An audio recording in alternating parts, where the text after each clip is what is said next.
guys, here today again talking about strategic purpose and your direction as an organisation and some of the biggest challenges associated with that around getting that message down in the organisation, particularly to the grassroots level and turning it into tangible action.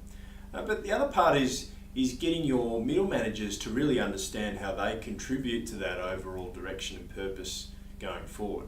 So we've spoken to Greg Smargiassi, who was kind enough to give us some time and insight into his experience in this area. And today we're going to build on that a bit further. We're going to start with collaboration and look at how you can become a more collaborative organisation to assist in that dissemination of that purpose and direction.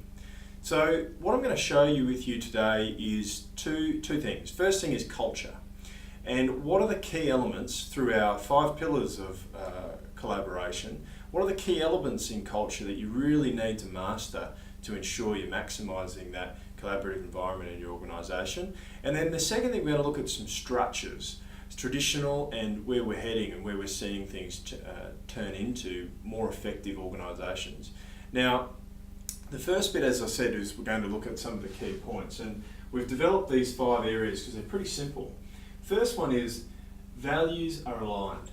You know, how many organisations have you worked in where there's been a disconnect between what senior management believe the values to be to the frontline team, and how do you draw that? How do you stop that from happening? And through that collaboration process, you can really eliminate some of that doubt and get a consistency of message right through. The second element is a climate of trust and respect. So this is challenging, particularly in companies that have a lot of different silos, a lot of different departments. You know, this is where trust and often respect barriers fall down because of that isolation and silos. This third item here is pool of knowledge. By this we mean, are you capturing enough information from your customers, from your staff, to reevaluate your direction and make better decisions on how you add value to your customers? Fourth one is decision making is more decentralised. And what we mean by that is that more people, more key stakeholders are involved in where the business is headed, what direction it's going to go in, and their opinions matter.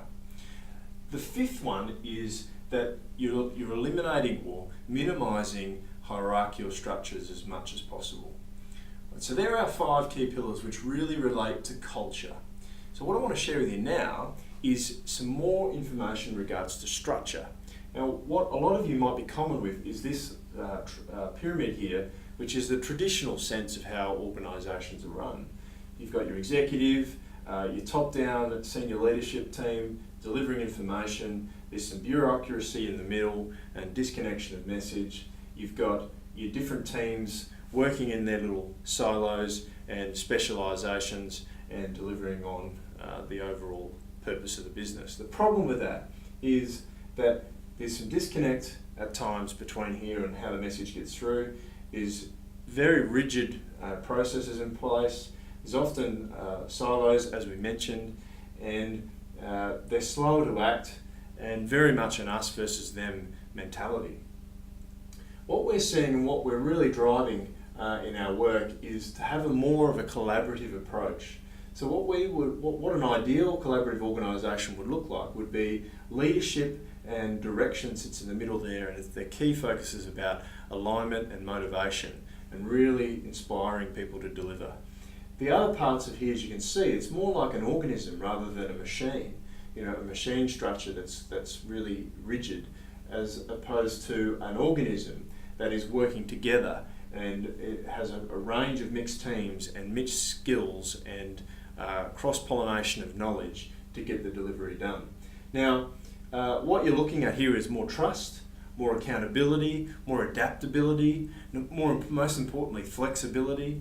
But you know, these groups are more focused and focused on delivery of action. So there's 2 pieces for you: a cultural element and a structural element. Consider those things in your business and give yourself a rating out of 10 on some of those areas and see whether there's some areas for you to improve. The other thing I want to leave you with, ask yourself these 2 questions. Number 1 is, are you doing enough to encourage collaboration in your organisation? Is there more that you can be doing?